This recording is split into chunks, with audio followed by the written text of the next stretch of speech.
Dear students, आज का session काफी यूनिक होने वाला है बिकॉज आज के इस पर्टिकुलर सेशन में कुछ ऐसे ऑब्जेक्टिव क्वेश्चंस को डिस्कस करेंगे हम जो कि अपकमिंग हर एग्जाम के लिए बेनिफिट करेगा आपको. Not just one exam but yes every exam which you are going to give, ये हर उस एग्जाम के लिए यूजफुल होने वाला है जो आने वाले समय में आप फेस करने वाले हो. So without wasting time, let us start with the very first question. आइए देखते हैं पहला क्वेश्चन में क्या पर्टिकुलर पूछा जा रहा है हम सभी से. So coming to the first question, पहला क्वेश्चन है peach leaf curl is caused by. peach leaf curl जो कि एक डिजीज है, इस क्वेश्चन में पूछा जा रहा है कि peach leaf curl नाम का डिजीज किस पर्टिकुलर पैथोजन से होता है. तो इस पर्टिकुलर क्वेश्चन के बारे में जिन बच्चों ने नहीं सुना है, सबसे पहले तो दिमाग में यही जाता है कि लीफ कर्ल बोला गया है और जनरली हमें यही पढ़ने को मिलता है कि कर्लिंग जो है that is a viral symptom. Viral symptom ही होता है कर्लिंग, रिंकलिंग, ब्लिस्टरिंग. तो बच्चा सबसे पहले यही सोच बैठता है कि भाई कर्लिंग है तो डेफिनेटली ये वायरल डिजीज होगा. बट यहीं पर हम कर लेते हैं सबसे बड़ी गलती. पीच लीफ कर्ल जो है it is not a viral disease, instead ये एक फंगल डिजीज है, ध्यान में रखिएगा. And this was question of JRF plant sciences 2015-2019 के पेपर में आपको ये पर्टिकुलर क्वेश्चन नजर आ जाएगा. सो क्वेश्चन एक बार और पढ़ लेते हैं. क्वेश्चन में पूछा जा रहा है peach leaf curl is caused by. तो आंसर ध्यान में रखिएगा कि पीच लीफ कर्ल होता है फंगस से. हमें ये बिल्कुल नहीं सोचना है कि लीफ कर्ल है तो वायरस मार्क करके आ जाएंगे. पीच में जो लीफ कर्ल है it is caused bye fungus. अब और क्या एक्स्ट्रा सीखा जा सकता है इस पर्टिकुलर क्वेश्चन से, तो ध्यान में रखिएगा कि जिस फंगस से पीच लीफ कर्ल होता है इसका नाम है टैफ्रिना. क्या नाम है? टैफ्रिना. और टैफ्रिना फंगस से we also have a disease known as leaf blotch. और ये जो लीफ ब्लॉच नाम का डिजीज है ये बेसिकली होता है टर्मेरिक में यानी कि हल्दी में. आई होप आप सभी को ये क्वेश्चन काफी ही इंफॉर्मेटिव लगा होगा. प्लीज नोट डाउन करें. अगर आप नहीं जानते हैं तो इसे याद भी कर लें आज के आज इसी सेशन के साथ. पीच लीफ कर्ल होता है फंगस से एंड फंगस का नाम क्या है? Then that is Taphrina. आइए इसके बाद हम आ जाते हैं नेक्स्ट क्वेश्चन पर. देखते हैं नेक्स्ट क्वेश्चन में हमारे पास क्या है नया सीखने के लिए. So coming to the next question. Next question में पूछा जा रहा है the family of niger is. बड़ा ही सिंपल सा क्वेश्चन, फैमिली बेस्ड क्वेश्चन है. अक्सर बच्चों को बहुत इजी लगता है लेकिन बहुत बार हमें क्रॉप्स की फैमिली ही फंसा देता है. नाइजर बेसिकली जिसे हम राम तिल भी कहते हैं, नाइजर की फैमिली पूछी जा रही है. ऑप्शन नंबर 1 में है कंपोजिटी, सेकंड में है क्रूसीफेरी, थर्ड में है euphorbiaceae and the last option is none of the above. तो पहले तो इस क्वेश्चन का आंसर बता दो. नाइजर की family is compositae, so the correct answer is compositae. Cruciferae जैसा कि आप जानते हैं सभी लोग, मस्टर्ड, रेपसिड, पूरा का पूरा जो कोल क्रॉप का ग्रुप है हॉर्टिकल्चर में, ये सब के सब क्रूसीफेरी फैमिली में आते हैं, which is also known as brassicaceae, जिसे हम ब्रासिकेसी के नाम से भी जानते हैं. लेकिन आ जाते हैं इस पर्टिकुलर फैमिली में. काफी इंपॉर्टेंट फैमिली है, ध्यान में रखिएगा. और क्रॉप्स में काफी कम ही क्रॉप्स हैं जो यूफोर्बिएसी फैमिली में हमें पढ़ने को मिलते हैं. इनमें से एक क्रॉप है cassava. Cassava which you also call it as tapioca. Cassava को ये और क्या कह देते हैं बच्चों? तो टेपियोका. इसके अलावा रबर की फैमिली भी यूफोर्बिएसी है और साथ ही साथ एक इंपॉर्टेंट फ्रूट भी है जिसकी फैमिली है यूफोर्बिएसी एंड नाम है इस फ्रूट का आंवला. तो यूफोर्बिएसी फैमिली के इन तीनों मेंबर्स के नाम जरूर याद रखें. The first one is cassava जिसे हम टेपियोका भी कहते हैं. इसके अलावा रबर की भी फैमिली यूफोर्बिएसी है एंड द लास्ट इज आंवला विच इज अ फ्रूट और इसकी फैमिली भी क्या है? सो यूफोर्बिएसी. तो इस क्वेश्चन से नाइजर के अलावा हमें 3 और अलग क्रॉप्स की फैमिली भी सीखने को मिल गई. Coming to the next question, आइए देखते हैं नेक्स्ट क्वेश्चन क्या है. सो नेक्स्ट क्वेश्चन इज, ये मीटीरियोलॉजी से रिलेटेड क्वेश्चन है और जेआरएफ एग्रोनॉमी एस्पायरेंट्स के लिए आरयू और एचयू एस्पायरेंट्स के लिए, एग्रीकल्चर टीचर के एस्पायरेंट्स के लिए, क्योंकि एग्रीकल्चर टीचर के सिलेबस में भी मीटीरियोलॉजी का सेक्शन है, सो डेफिनेटली ये क्वेश्चन आपको नजर आ सकता है अपकमिंग एग्जाम्स में। क्वेश्चन पूछा जा रहा है the ratio of reflected energy and incident energy is known as, very important question, बहुत ही ज्यादा इंपॉर्टेंट है, ध्यान में रखिएगा। तो रिफ्लेक्टेड एनर्जी और इंसिडेंट एनर्जी, रिफ्लेक्टेड एनर्जी यानी जितना रिफ्लेक्ट हो गया, इंसिडेंट मतलब जितना लाइट एनर्जी गिर रहा है किसी पर्टिकुलर सरफेस पे, वो हो गई इंसिडेंट एनर्जी। इन दोनों की रेशियो को क्या कहते हैं? ऑप्शंस में है specific heat, next option is albedo, albedo में ई होता है, ध्यान रखिएगा, there is a spelling mistake. Next is latent heat and the last is lapse rate. तो ध्यान रखेंगे कि रिफ्लेक्टेड एनर्जी और इंसिडेंट एनर्जी का जो रेशियो है that is known as albedo. और आपको साथ ही साथ एक और इंपॉर्टेंट इंफॉर्मेशन भी बताते चलूं दैट एल्बिडो को हम रिफ्लेक्टिविटी भी कहते हैं। Albedo is also known as what? Reflectivity. और जनरली एल्बिडो का जो रेंज होता है वैल्यूज का, ये रेंज जनरली रेंज करता है बिटवीन 0 to 1। एल्बिडो का जो वैल्यू का रेंज होता है that lies between 0 to 1। Albedo क्या है? It is also known as reflectivity, इसे हम रिफ्लेक्टिविटी भी कहते हैं। और ये बेसिकली रेशियो होता है रिफ्लेक्टेड एनर्जी और इंसिडेंट एनर्जी का। Coming to the next question, आइए देखते हैं 4th नंबर का क्वेश्चन में हमारे पास क्या है, किस पर्टिकुलर अपकमिंग एग्जाम के लिए इंपॉर्टेंट हो सकता है। Yes, very important question. जैसा कि आप सभी बच्चे जानते हैं कि हर एग्जाम जो आप देने जा रहे हो, हर एग्जाम में एक पार्ट ध्यान रखिएगा, श्योर है, डिसऑर्डर से पूछना।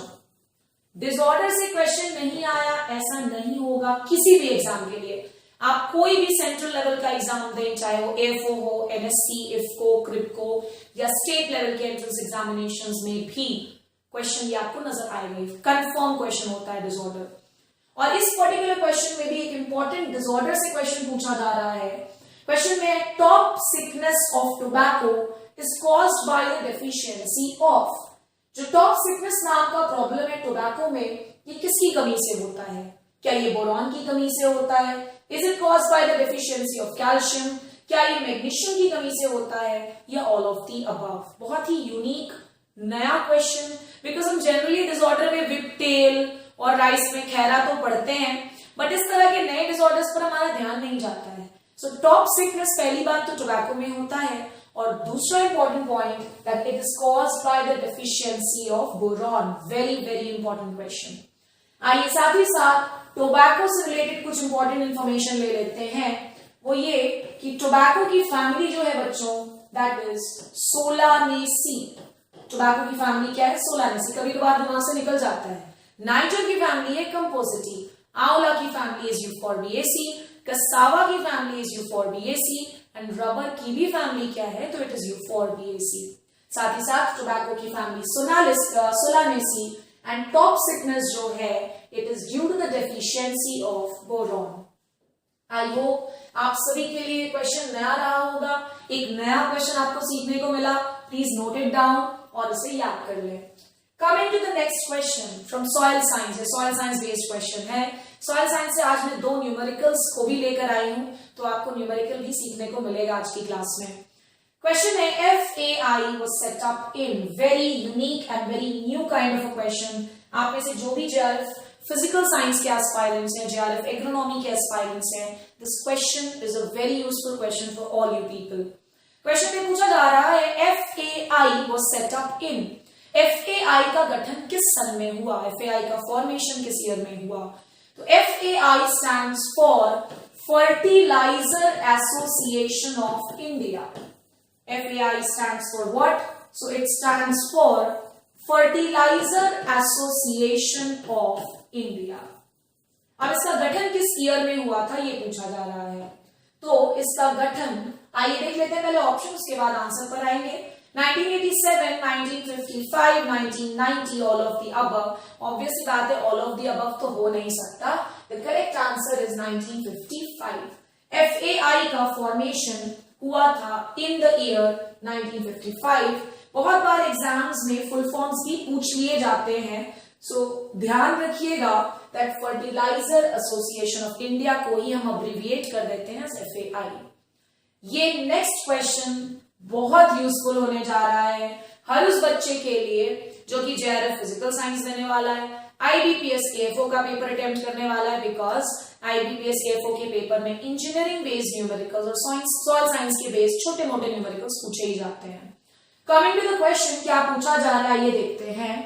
Calculate LR of irrigation water having EC of, EC का मतलब भी मैं बताऊंगी अभी, EC of 5 decisiemens per meter and EC of the drainage water is 10 decisiemens per meter.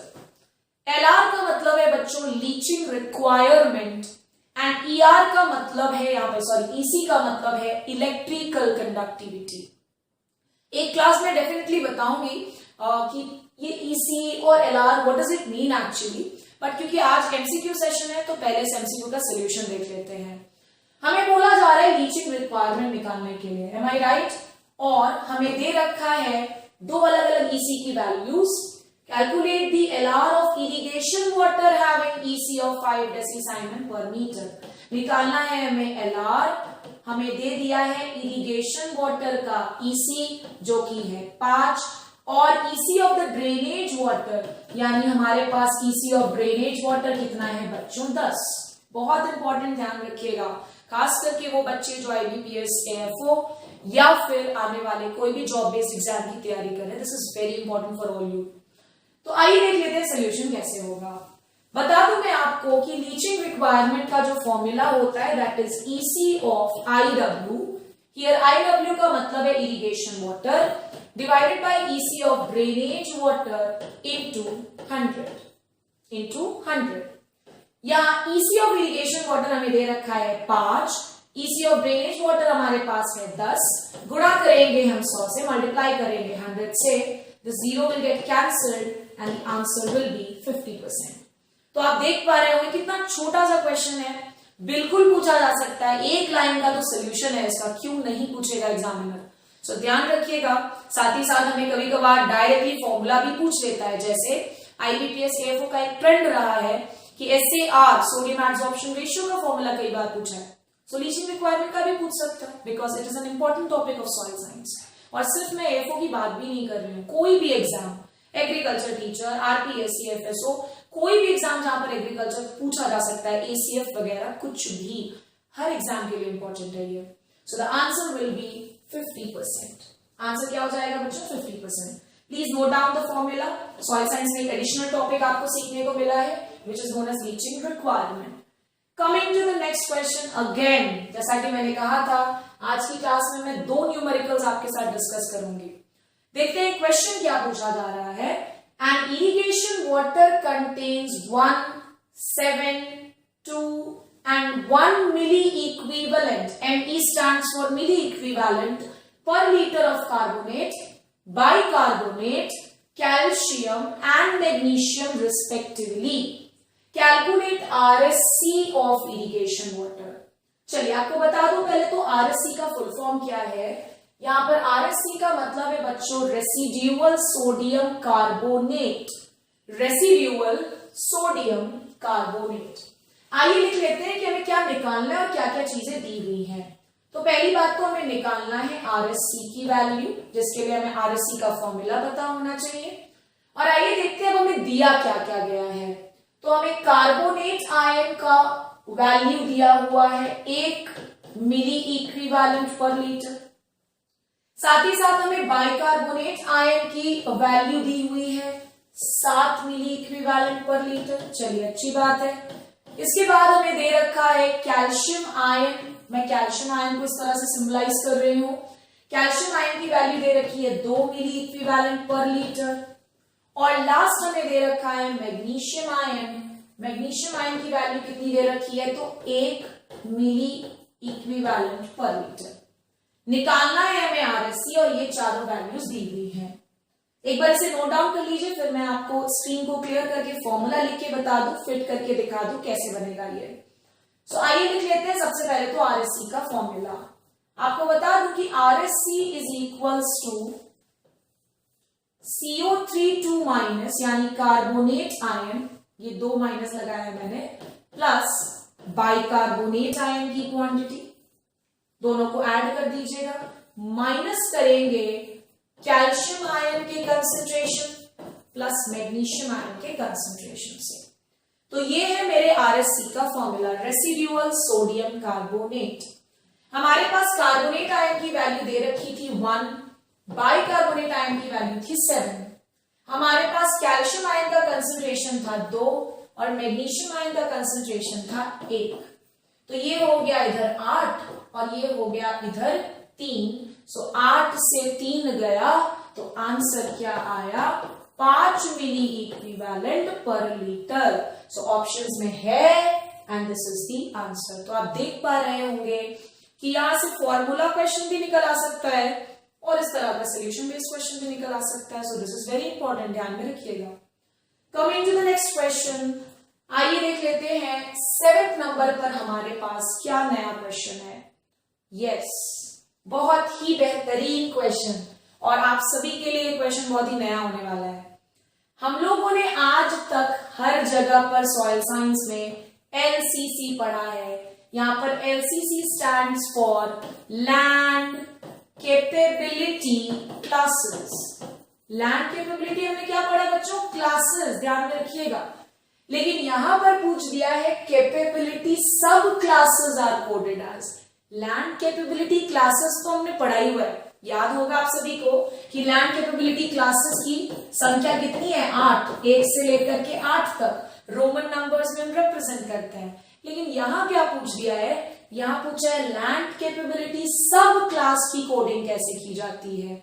So land capability class की कोडिंग तो ऐसे करते हैं रोमन नंबर्स में, लेकिन लैंड कैपेबिलिटी सब क्लास की coding E, W, S and C से होती है।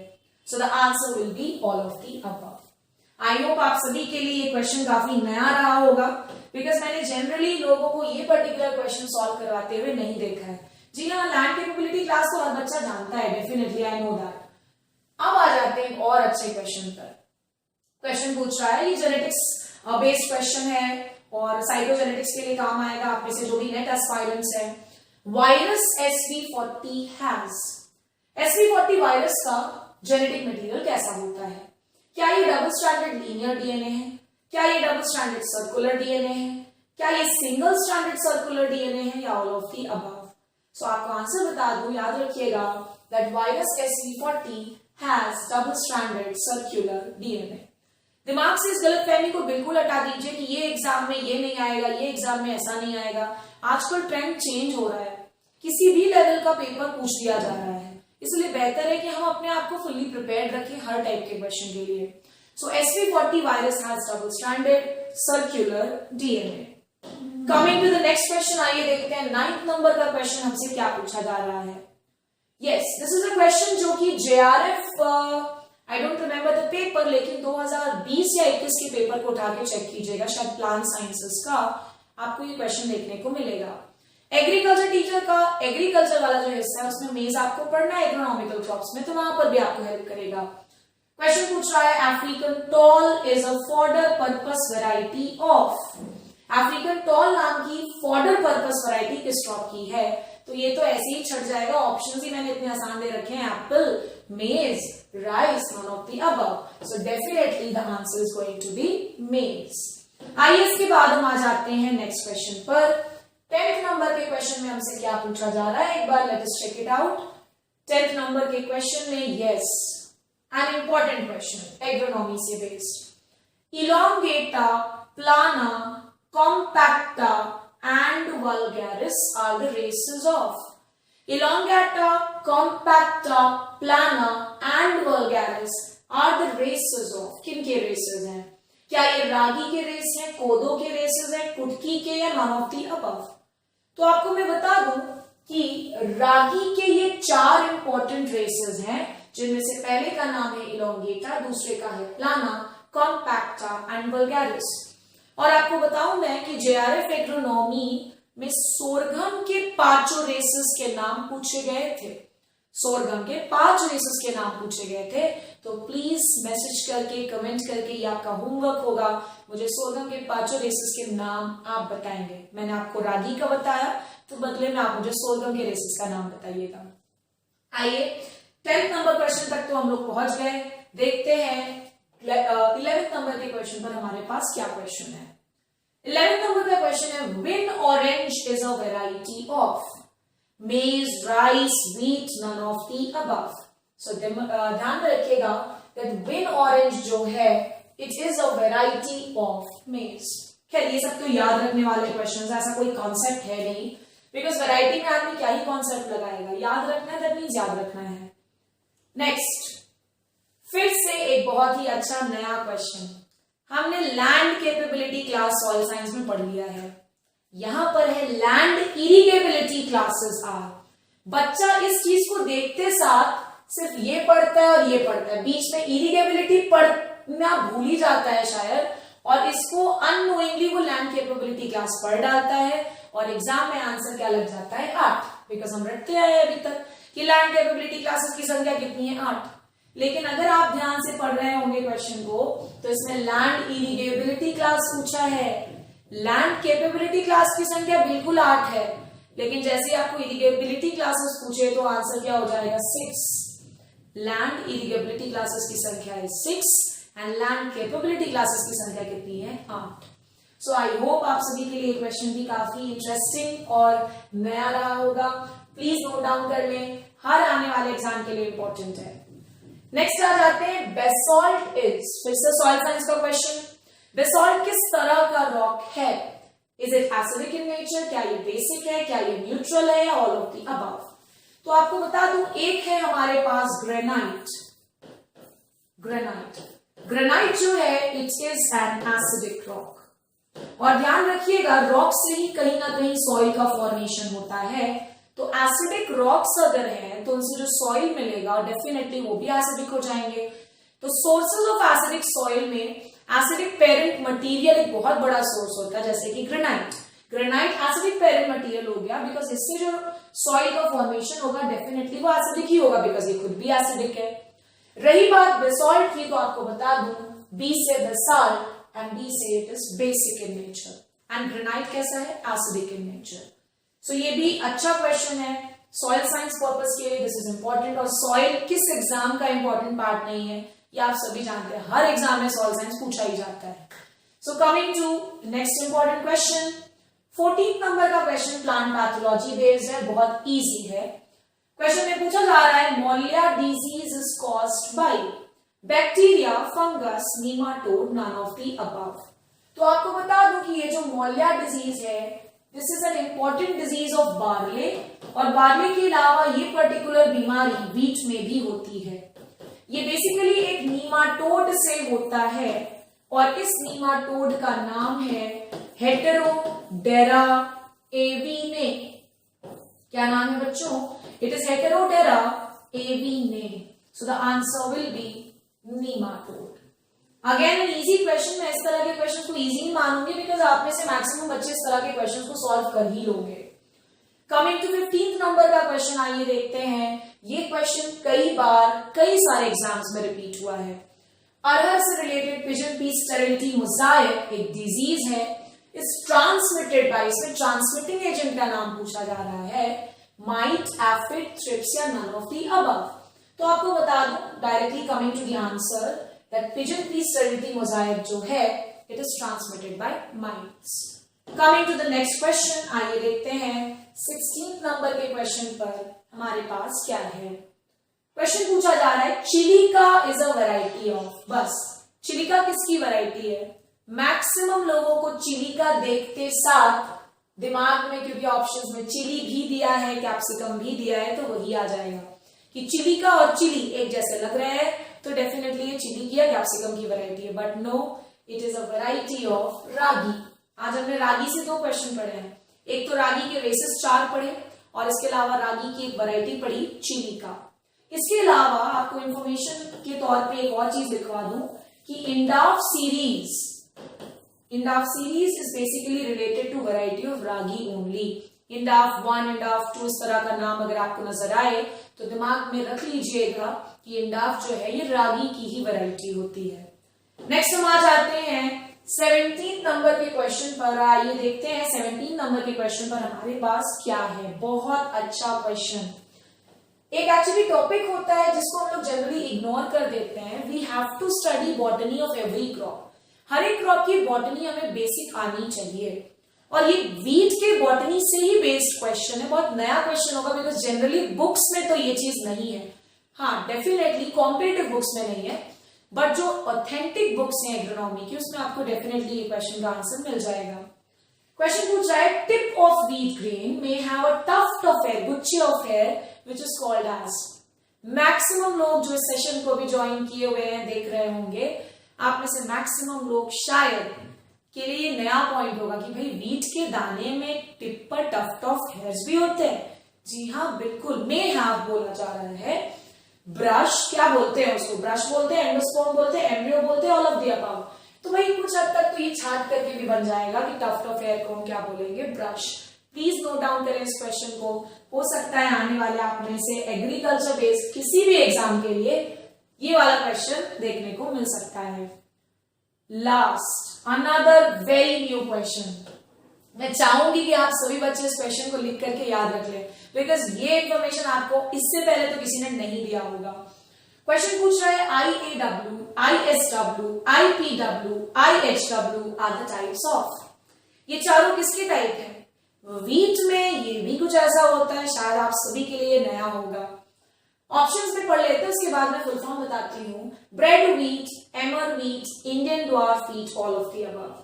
IAW में full form for IAW is Indian amber wheat, Indian Sona wheat, Indian Pissi wheat and Indian hard wheat. दोबारा मैं रिपीट कर दे रही हूं। Indian amber wheat, Indian Sona wheat, Indian Pissi wheat and Indian hard wheat are the types of. तो आपको बता दूं, these four are the types of bread wheat. I hope आप सभी को ये सेशन बहुत ही इंटरेस्टिंग, बहुत ही नया कुछ सीखने के लिए मिला होगा। नेक्स्ट सेशन ज्वाइन जरूर कीजिएगा for learning such new things. Thank you so much.